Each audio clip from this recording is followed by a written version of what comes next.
Konnichiwa and welcome to our special economic forum. My name is Nur Kemilia, your moderator and financial journalist for today's session. Together, we will discuss one of Japan's biggest economic concerns, which is inflation and unemployment. How serious are these problems? How do they affect the people and what can be done about them? Now, let's meet our honorable guests. First, we have Mr. Nur Nabiha, the Minister of Economy, Trade and Industry. Next, Mrs. Diana Sofia, the Governor of the Bank of Japan. And lastly, Ms. Erisha Juita, a local business owner and owner of Hiroshima. Thank you all for joining us. Let's begin the discussion. Mrs. Nurnabiha, could you start by giving us a brief overview of Japan's current economic situation? Arigato. Japan's population is currently around 123 million. The country is globally known for its automotive, electronics, and robotic industry. In 2024, our GDP is estimated at USD 4.4 trillion, but we face slow economic growth of around 1.1% yearly, along with a rapidly aging population causing labor shortage. Additionally, Japan imports a large amount of petroleum, LNG, and semiconductors. Global price increases have pushed up our import costs, putting extra pressure on inflation. From my perspective as business owner, I see raw material and electricity cost rising, which is affect both my operation and customer spending habit. Mrs. Diana Sofia, can you explain the inflation situation in Japan? So currently, Japan's inflation is around 2.7%. This increase is mainly caused by higher global energy prices and import costs. So after years of deflation, moderate inflation can be healthy for our economy.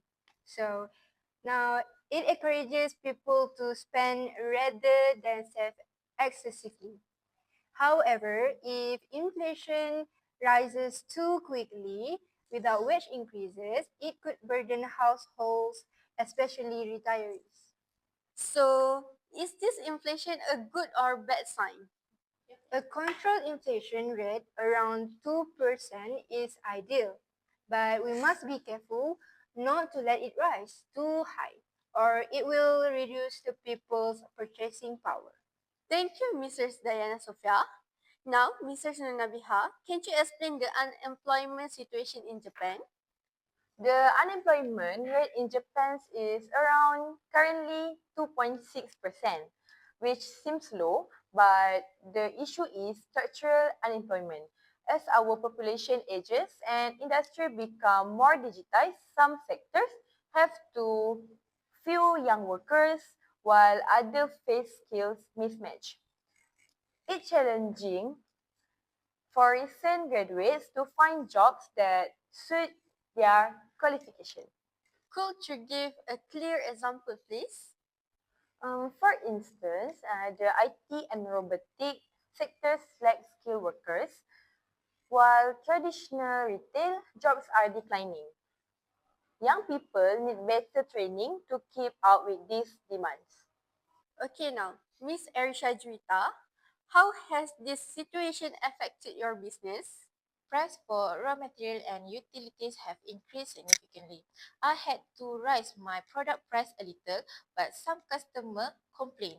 Older customers especially are very price sensitive since their pensions are fixed.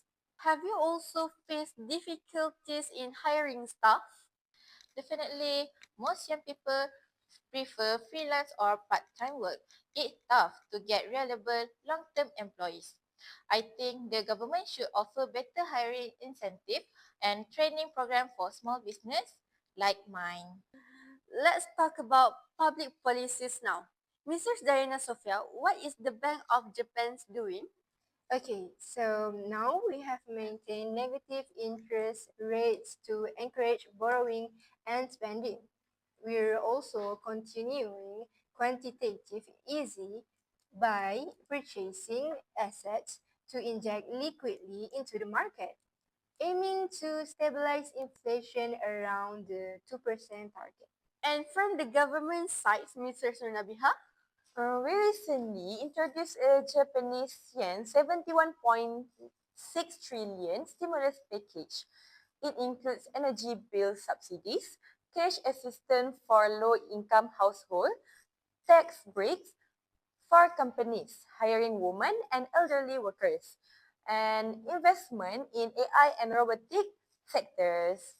Miss Ersha Drita, do you think these policies are enough?